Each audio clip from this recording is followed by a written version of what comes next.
Hi everyone! So for today's vlog, magluluto tayo ng paboritong food ni Baby Ada na mac and cheese.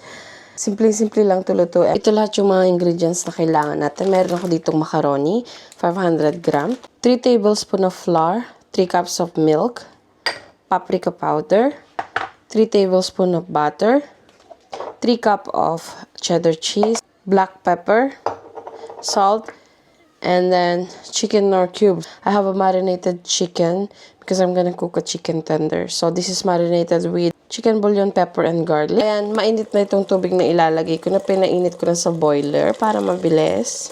Maglalagay nga rin pala ako dito ng chicken nor cubes para malasa yung mga pasta. Ilalagay ko na dito yung mga pasta na macaroni. Nakasalang na tong pasta is ilalagay ko siya dito sa kabila. Super dali lang din lutuin itong mac and cheese sauce. So, una kong ilalagay is yung butter. 3 tablespoons of butter. Next naman yung 3 tablespoons of flour. So, ayan, halu-haluin lang natin ng maayos. Bali, lulutuin lang natin tong harina with butter ng 1 minute. Lagay na natin yung 3 cups of milk na pakunti-kunti lang. Uunti-untiin natin ilagay itong gatas. Tapos halu-haluin lang natin ng maayos. Lagay na natin lahat. Bali, halu-haluin na lang natin hanggang sa lumapot yung sauce niya.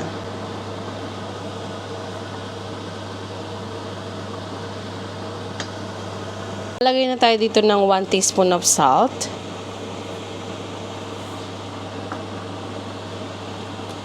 1 teaspoon of pepper, 1 teaspoon of paprika powder.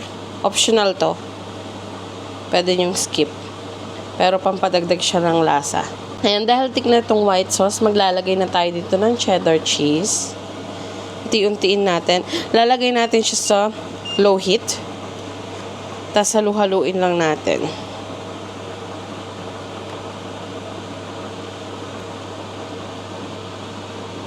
Masarap to kapag hindi tinapid sa cheddar cheese, syempre, dahil nga mac and cheese to. Bali, ito yung magpapakrimit, mas magpapalasa ng ating mac and cheese. O, diba? Ang dami nating sauce. Marami naman yung pasta. Ganyan natin lahat. Binalawan ko na muna ng malamig na tubig para tumigil sa pagluto. Lagay na natin yung pasta dito sa lalagyan ko.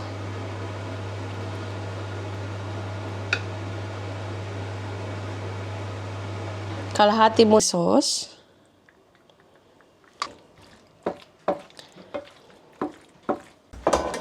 Ayan, hihiwalay natin dahil parang sobrang ang dami doon sa isa. Dito natin lalagay yung kalahati.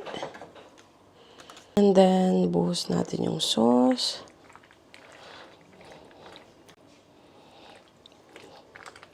Preheat na natin itong oven sa 180 degree. Ayan. Ayan, pinaghiwalay ko na sa Baby Ada ng pagkain niya bago ko pa nilagay sa oven dahil ay nagugutom na. Who's that? Andito na si Bebe. Hi! Is that Dada? Hindi na niya kasi mahihintay yung sa oven. Yummy? Oh my god. Did you try to be outside on the balcony for a second? No, it's hot, no? No, it's not hot. It's horrible. Magpapainit na ako ng mantika para sa tender. Bale, gumawa ako ng butter. Naglagay ako dito ng malamig na tubig at kaunting super crispy Kentucky flour. Bale, ito yung magiging butter ko. Lagyan na natin yung food.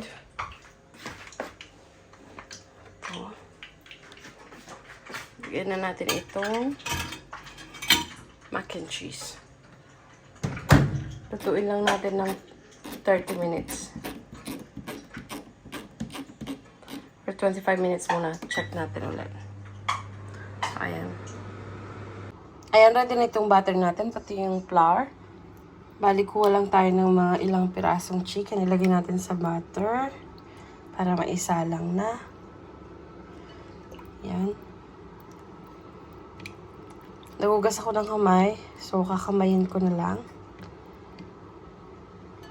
Kuha tayo ng ilang piraso.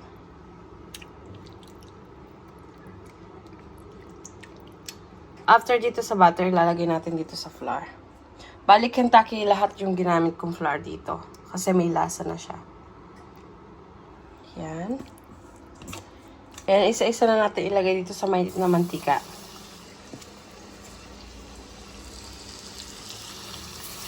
Yan.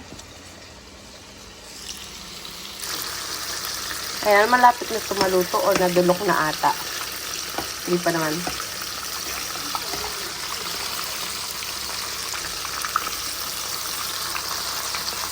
Ito, alis ko na dito sa mainit na mantika.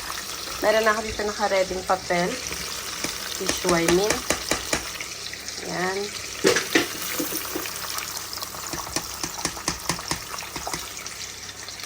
Ayan. Sasalang ko na itong last.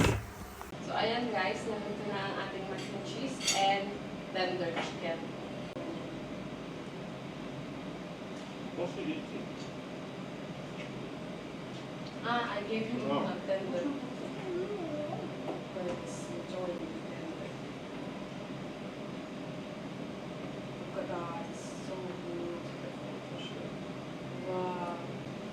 For the bed?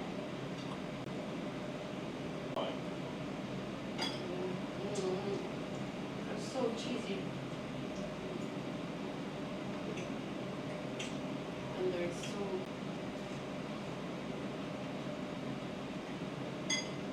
good partner.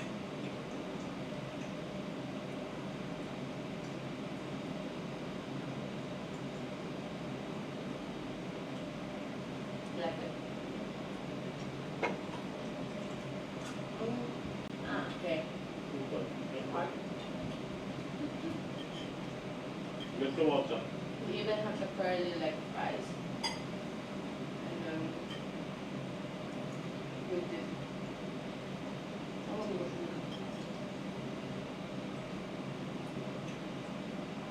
Ah.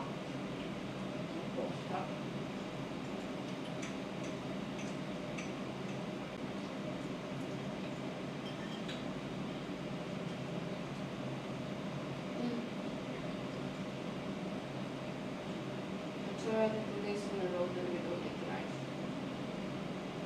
Or 3 days even. Yesterday we had tacos. Day before what we had. Yeah, we did. Mashed with the steak. Yeah, I was done with Yesterday was what? Tuesday taco? I think one day, yeah. With what? Chicken. No. But you have mash also. With the chicken. Really? The grilled chicken. You have to finish the mash, remember? It's